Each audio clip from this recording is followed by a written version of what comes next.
CTV News at 5 with Hudson Mack. Off-color tweets may not be the only issues of decorum at the BC legislature this week. As the sitting winds down and the days get longer, tempers are getting shorter and civility is in short supply. Pushing through legislation is slow going when MLAs spend their time heckling. Take this exchange last night between South Island New Democrat John Horgan and Liberal Kevin Kruger. Too much wine for breakfast, Honourable Speaker. Perhaps too much wine for breakfast. The member for Thomas Mulcair, the Leader of the Official Opposition, said in the radio interview that was cited by the member for Kootenay East, quote, "The point that I'm making is not that we should be against the development of the oil sands, but it has to be sustainable development. We have to follow the basic rules of sustainability." Excuse me, the member for Kamloops South Thompson. You have options. RCMP on the West Shore continued to investigate the death of a man whose body was found in his yard last night. Mounties got a call to the 1500 block of Millstream Road in Highlands yesterday evening after neighbors reported not seeing their 55-year-old neighbor for days. When officers got there, they found that the man's body was outside in the yard. RCMP say they cannot confirm the identity or reveal it at this point, but it looks as though the body had been there for days. As is any case where the death is not immediately known, the Vancouver Island Integrated Major Crime Unit has been called in to ensure that all available evidence is being collected and which will be available, which will be for the BC Coroner Services for the review. RCMP are still saying little tonight. No word on the cause of death, but police do say there's no evidence to suggest the public is at risk. Investigators remained at the scene today and are still combing the yard for evidence. There is more evidence tonight that some folks still don't get the message about drinking and driving. Vic PD officers took no fewer than 4 drunks off the road early this morning. All 4 were young men, 3 in their 20s, 1 30 years old, and 2 of them with a learner's license. All of them watched as their cars got towed away, and they went home with a suspended license. 2 people were taken to the hospital last night after a head-on crash in the Comox Valley. The collision happened on the the Island Highway near Ryan Road in Courtenay at about 7:15. First responders say the roadway, a tricky S-turn that's been the scene of accidents in the past, was a rain slick at the time of the crash. There was 1 person in each vehicle, and firefighters had to be called to extract both drivers. Basically, result of wet road, a little bit of oil possibly as a result of it being dry for a long extended period of time, then a little rain and maybe a little driving too fast and slid over and hit the other car going northbound.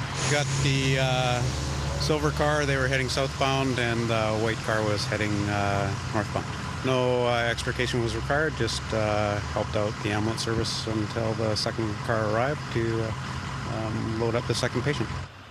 Both people were taken to the hospital for treatment. The road was closed until the vehicles and the wreckage was cleared away. 2 more municipalities are switching over to the Saanich Dispatch Centre to help improve emergency communications around Greater Victoria. Colwood and View Royal emergency fire dispatch services were transferred over to the Saanich Fire today, marking the start of a 5-year agreement. As of 10 o'clock this morning, if you make an emergency calls in either of those municipalities, they'll be taken by Saanich Fire and then dispatched to municipal fire departments under the new transfer system. The View Royal Department says it'll put a stop to regional rivalry between firefighters and improve public safety. At the end of the day, the client or the customer or Mrs. Smith or whatever you want to call that person, when they phone 911, they're not overly concerned at who shows up. It's just that somebody shows up in a timely fashion. And I can't imagine the frustration of phoning 911 and because you're on one side of the street, it goes to one dispatch center and that dispatcher says, "Oh, I'm going to transfer you to another dispatch center." And they say, "Well, no, I'm going to transfer you to another dispatch center." There's no logic in that. And seconds seem like hours when people are in trouble. The fire departments say unifying the dispatch centers will not only improve emergency response time, but will improve personal safety for the fire crews as well. Out of sight, out of mind is what the Vancouver Island Health Authority is reminding you if you have kids in your home during Safe Kids Week. VHA wants parents to keep medications and cleaning products and any hazardous material out of sight and locked up tight. The Health Authority made the call at the Heartland Avenue landfill this afternoon. The new study that's out shows that poisoning is the 4th leading cause of death in Canadians and that children are most at risk, with nearly half of all poisoning exposures happening amongst children under the age of 5. Viha says parents need to be mindful when storing and disposing hazardous materials. The Canadian public knows that poisonings can be a really serious risk to children's health, but when asked about how they store them, 60% of Canadians also said that they tend to keep the household chemicals under the sink, in the workshop, or in the garage. And those are locations where children can get into those poisons and do. We know of at least 160,000 calls per year to poison centers because children have basically gotten into those products. Viha says on average an estimated 7 children under the age of 14 die every year from poisoning. Another 1,700 are hospitalized, seriously injured in poison incidents. Well, the Capital Region isn't trailing far behind Qualicum when it comes to the number of seniors. StatsCan also says that seniors make up nearly 20% of the population of Greater Victoria, and that's higher than the national average. So if you are a senior or if you have one in your care, the province would like to hear from you as it tries to improve services for our aging population. The province gathered officials together today to talk about its Seniors Action Plan, which includes appointing a new seniors advocate. The first of 10 public consultations that will take place across the province kicked off in Victoria this morning. The province says it wants to hear from you, from families and service providers, so they can all come together to help shape a future role for the seniors advocate. The advocate, though, goes beyond any single fiscal measure. It is intended to provide an office and a mechanism by which the issues confronting seniors can be, as groups of people and as individuals, can be highlighted and advanced. And so that'll be the main focus of these deliberations. If you'd like to attend one of the seniors public consultations and share your opinion, you can do it. Go to seniorsbc.ca to get more information. Well, Victoria International Airport's about to undergo a multi-million-dollar expansion and upgrade. More than $8 million is going to be spent to expand the pre-boarding security screening area and to add more lines to move more people through more quickly. And if you are stuck waiting around, you'll have more to do with a new shopping area and food and beverage outlets on the ground level, as well as on the second floor for passengers who have already gone through the security clearance. The Victoria Airport Authority says construction begins this fall, should wrap up by spring of 2014. A motorcycle from Japan, that one that swept across the Pacific after the earthquake and tsunami last year, will become a monument to the tragedy. The Harley Davidson traveled 7,000 kilometers in a styrofoam-lined container before landing on a beach in Haida Gwaii. It now is in storage at a Harley dealership in Vancouver. The bike originally was going to be returned to its Japanese owner, but he has decided to donate it to the Harley Davidson Museum in Milwaukee, Wisconsin, in honor of the victims of the March 2011 quake and tsunami. It is the first tangible item to come ashore in BC in what is expected to be a sea of tsunami debris. The Great Canadian Shore Cleanup is already signing up volunteers for what it says will be its busiest year ever.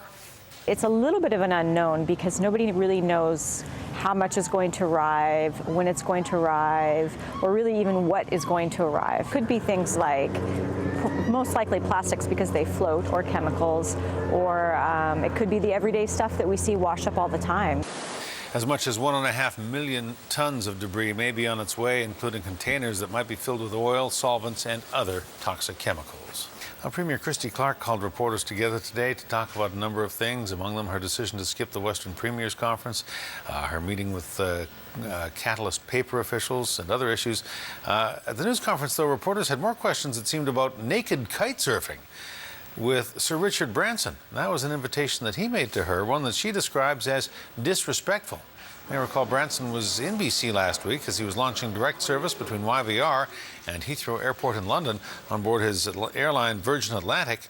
He met with the Premier and afterwards posted on Twitter saying that she had accepted his invitation to come for a kite surf on his back, but he said he may have neglected to mention the dress code, and the tweet included a photo of Branson with a naked model on his back.